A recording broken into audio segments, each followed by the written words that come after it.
একটি শান্ত গ্রামে বাস করত রামু নামে এক গরিব কৃষক। তার নিজের বলতে কিছুই ছিল না, না জমি না ঘর।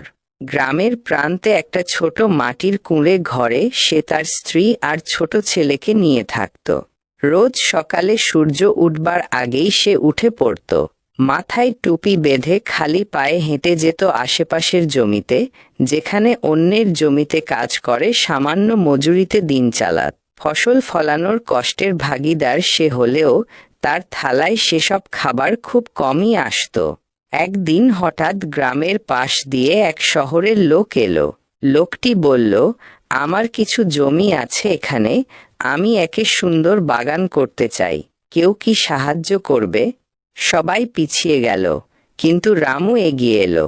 সে মাথা নিচু করে বলল, আমি পারি বাবু, শুধু খেতে একটু খাবার দিলেই হবে। লোকটি তাকে কাজ দিল।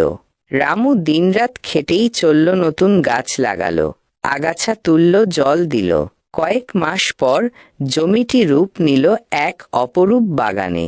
লোকটি খুশি হয়ে বলল, তুমি খুব সৎ আর পরিশ্রমী, এই জমির এক কোণা তোমার নামে করে দিলাম, নিজের মতো গড়ে নিও। রামুর চোখে জল এসে গেল। প্রথমবারের মতো সে নিজের একটি জমির মালিক হলো।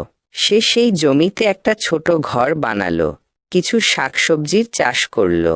গ্রামের সবাই এখন তাকে সম্মান করে ডাকে রামু কাকু, যিনি নিজের ঘামে নিজের ভাগ্য গড়েছেন।